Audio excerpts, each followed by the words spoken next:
Wales away is for everybody, and we want it to stay that way. As a player, you don't hear these stories and what's happening behind the scenes with women. If you're a guy and you hear of one of your female friends has experienced something like this, believe them. And having that bond between players and fans was together obsessive. Stronger and never be more appropriate. Yeah. Exactly. Thank you both for joining me. I think it's important to start off on a positive. What has been your favourite experience of the Red Wall? I think it's just that camaraderie that you have amongst all your other fans and with the team as well, and with you guys. It just feels like one big family, to be honest, and it's so much fun, isn't it? Yeah, exactly. And you get to see such random places, like this beautiful place, that you would never go to if it wasn't for travelling with the Red Wall. No, definitely. Yeah. I find that as well when I was sort of playing. You go to these beautiful places and you experience a lot of the world, but I think it was also important to try and get, you know, this small nation together as one.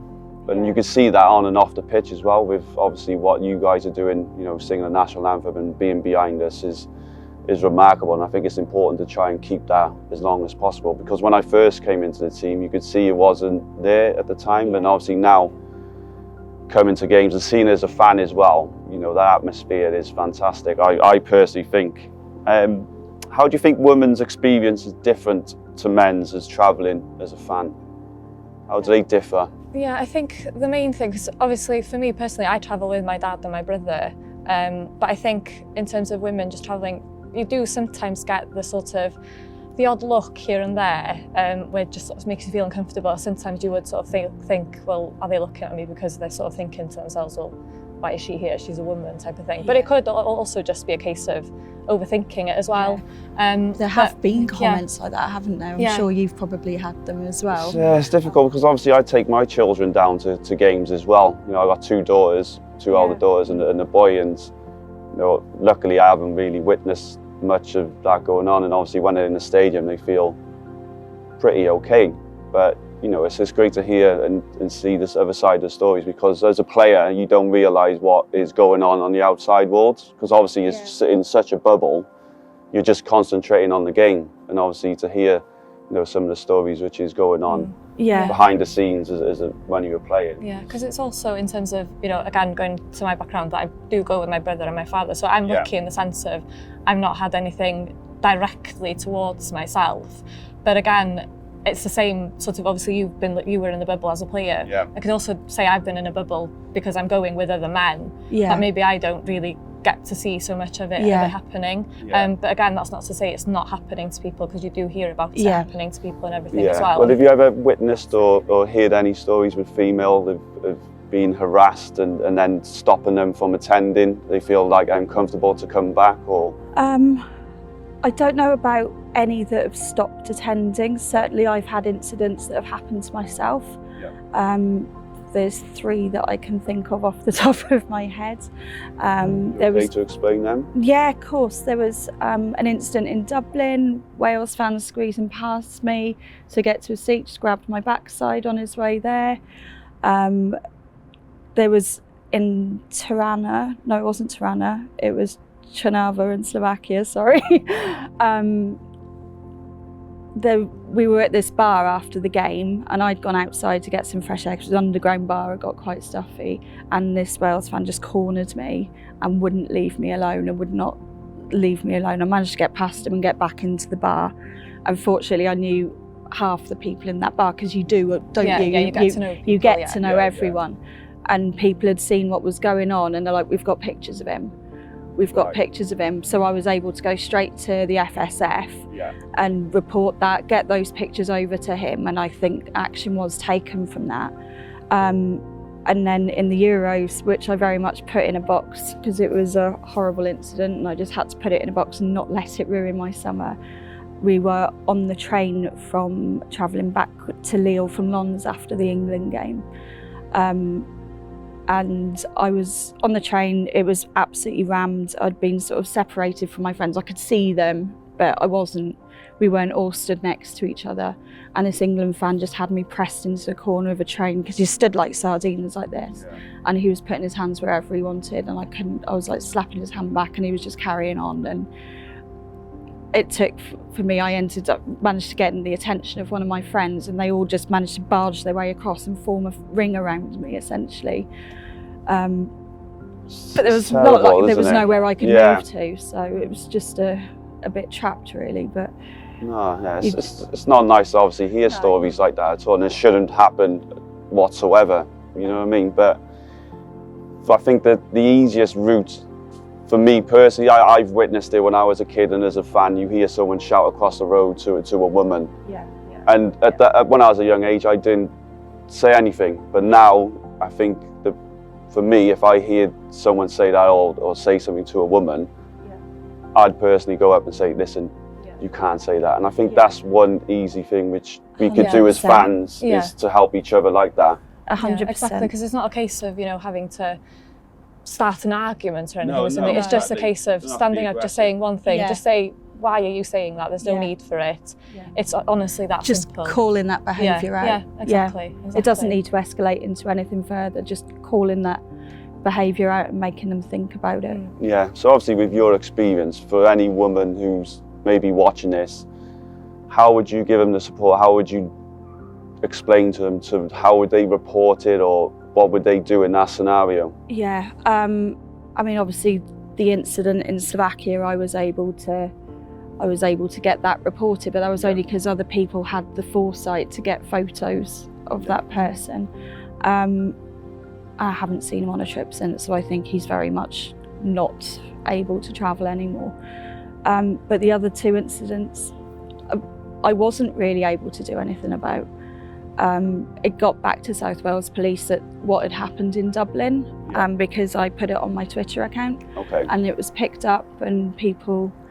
So social media could be a big help in certain situations like that. And then obviously the other side, you said you could just go to the police and report it. Yeah, and report it to the FSF as well. They're so helpful, and they can help deal with it on your behalf. But tell somebody. Certainly I've had people through my Twitter account have come to me and said, I've had this issue. If it's going on at the time, if you can get someone to come and support you and just be there as an ally and to support you and help get you out of that situation, then that's important too. And yourself as well, how would you advise women to report these? I think the main thing is for you to feel comfortable to speak out. I know it's probably not the most nicest thing to have to discuss, but it's important because, if you keep it in, other people might keep it in. So I think the more people that do speak out about it, the easier it would get for people to report it as well. So I think the main thing is just to have a conversation and then to contact, because we do know for you, for example, you had that contact with the fan embassy who are helpful, contact the police, just speak to anybody who will listen, and it's likely that anybody would be happy to listen as well. But I think the main thing is just to have the confidence to just say something in the beginning. I think obviously for the both of you as well, how is it important for men to discuss and reach out if they hear inappropriate behaviour? I think if you're a guy and you hear if one of your female friends has experienced something like this, believe them to start with. Don't try and go, oh, are you sure it wasn't this? Are you sure it wasn't an accident? Deflect in it a bit. Yeah. Believe them. Ask what you can do. If you see it happening, call it out and just be there. I mean, even if it's a woman that you don't know, just step in, see if you can help. Yeah. Yourself? Yeah, exactly the same really. Step in when you can. Obviously, if you think that things might get aggressive, still try and say what you can, but within reason, obviously. But I think the main thing is just like you were saying, when you do hear a woman telling you that she has experienced something, to believe her. Just to have the conversation with your friends. If your friends are even talking about it when there's no female present, if a guy's talking about something in the wrong way, just call him out and say, well, why are you talking about a woman like that? It's just, I think the main thing is just to have conversations and not be scared to speak about it. Any advice they would give to male fans on how to become stronger allies? I think just gain an understanding that there is the potential for this to happen, and check out what those reporting channels are. Check out how you can support women at games, because Wales Away is for everybody. It's not a should be, it is for everybody. And we want it to stay that way. And despite my experiences, I've come time and time and time again. It's not going to stop me coming, because I know the vast majority of the time it's a really safe and inclusive environment as a Wales fan travelling abroad, and I wouldn't want anything to stop that. And I think a lot of the male fans would feel exactly the same way about that. They wouldn't want to think for 1 second, the vast majority, that something like this could happen and it would stop a fellow Wales Away fan from going. Yeah, that's what we don't want, especially. Can you tell us a bit more of your experience with your support around you, with females and male, allies as well? So as I was saying, I go to my games with my dad and my brother. So I'd like to think if anything was to happen to me, that they would call it out, obviously with it being me. But I'd also like to think if they were to see it happening, that they would also call it out if it was being done to somebody else. But I also think, like you were saying earlier on, going to watch Wales Away, it is like, as much of a cliche it is like a big family. So I would like to think that most of the people that I would know, when you see people around in the different towns and cities we go to watching Wales, there are so many people who you see over and over again. You get to know so many people. Familiar faces. Yeah, exactly. So I'd like to think that all the familiar faces that I see every game, I'd like to think that they would be people that would back me up if they were to witness something happening to me. And again, not only just me, but to somebody else as well. Yeah.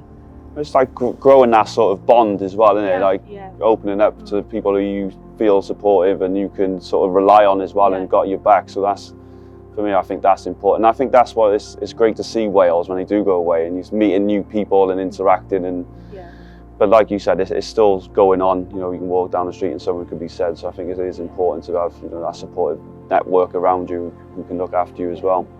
And how do you feel with how the atmosphere when you go into games? What's it like as a fan? The vast majority of the time it's amazing.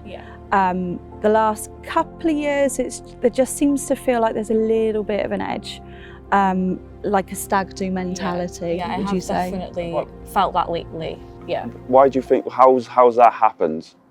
Not sure. I think it does probably go hand in hand with probably the success that we have been having recently, because obviously since Euro 2016 we have been better than what we were a few years ago, so it obviously does come hand in hand with that.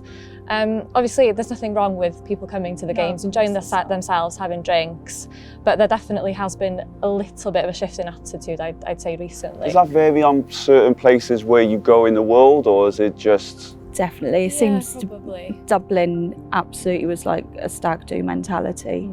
That was hard work, but it was okay. It doesn't help the way the ground is set up in Dublin as well. You're shepherded in like that, aren't you? And it wasn't a fun time at all. But it seems to be the nicer places, and especially the places that are easier to get to. So for example, recently as well, Riga, Prague was one also. So it's not been a case of where I've felt uncomfortable in terms of because I'm a girl, but just because in general. Of the sort of just the general atmosphere and the attitude. Like like I was saying, there's nothing wrong with people enjoying themselves, having a few drinks, but there have been some times where I felt a bit uncomfortable and worried that somebody's gonna fall over me or something, and it's just one of those, really. Yeah, that's interesting, because but how would the fans try and get back into not being a stag do? How would you possibly do that, do you think? As a bunch, we're quite good at self-policing, aren't we? Yeah. So that's similar to what we're talking about with women as well. Someone just to stay in and say something. It's exactly the same. How would you feel what's it like with, obviously we're talking a lot about Wales Away, but have you experienced anything when you go to home games as well? I haven't personally. I know someone who has. So majority is when it's away? Yeah. Yeah, I have come across just on social media people saying, especially I think in the last few, I think it was during the playoffs, was it the last for the Euros? I think I remember seeing some females. She'd had quite a lot of misogynistic abuse, hadn't she? Yeah. So yeah, you do get a few people on social media just mentioning that they've had. So at least in one way, people are speaking out about it as well, obviously. So it's just a case of, I think, social media has, in a way, helped people speak out about it as well, because it is giving them sort of that support forum, because it gives a way for other people then to step in and say, oh, I've had that experience as well. So it just gives them a platform to speak to people about it as well, I think. Yeah. When they see one person getting support because they've spoken out, they're more likely to share their experiences. Hayley, can you share more of your support with male allies? Yeah, of course. So the group that I travel with is all men. So my partner is one of them, but there's a group of about 6 of us. We're normally holed up in the same apartment. It's like having a load of big brothers, which isn't always a good thing. They can be a nightmare, and they will love me for saying that. But I know that if there is the slightest hint that I'm about to have some trouble or I'm in trouble, I can just ping one of them a look, and they will be there and they will close ranks around me. And so it is like having a bunch of big brothers with you. Well, that's what you want though as well, don't you feel a bit more safe in that environment as well? But I've been going so long now, I know so many members of the Red Wall that I know if I was having trouble, there's so many people outside of my immediate football family, as I call them, that would step in and help me at the drop of a hat. And vice versa, if they've seen something going on. I know there was one particular incident, a girl at Cardiff City, the home game at Cardiff City Stadium had an issue, and one of the guys I know, not from my immediate group that I go with, he came and found me in the stand because he knows where I am. He's like, can you come and help? And just knowing where to go for backup. Yeah, well, that's good to hear. I think it's important, obviously, to finish on the positive. Being an ex-player myself, I would like to know, what was your favourite moment being part of the Red Wall? I think the obvious answer. For the same one. I think so. Euros 2016. Yeah, I think you just can't top it. Because even the World Cup, obviously fantastic that Wales were in the World Cup, but Euro 2016 were just something else. It was the best. I think that was what was so gutting about missing out at Germany, because that would be the closest we'd have got to having that really, again. Not far as well. I mean, it would never be the same as it was in France. But honestly, the game against Belgium, I don't know how much you guys saw about this, but the party we had outside that stadium was brilliant. And we felt like proper ambassadors for our country, and we feel like that a lot, don't we? We feel like we're representing our country as well. And do you know what? As an ex-player, you fans did create amazing atmospheres, and obviously my experience as an ex-player when I was playing, my best time was obviously the same. 2016. What we created there, and having that bond between players and fans was. Together stronger and never be more appropriate. Exactly, and that's what it's about. And we wanted to give as much back to the fans as possible and have that connection, which I think they've continued to do that as well. So, and you guys have been fantastic as well, because you've been like that even before 2016. You guys have always been like that with us as a fan base, and it means a lot to us. No, I appreciate that, because obviously it's amazing to hear, because like I was saying, as a player, you don't hear these stories and what's happening behind the scenes with women and being harassed and stuff like that. So I think it is very important for what you said, and it can go a long way as well. So thank you both. Thank you. Yeah, thank you. Thank you.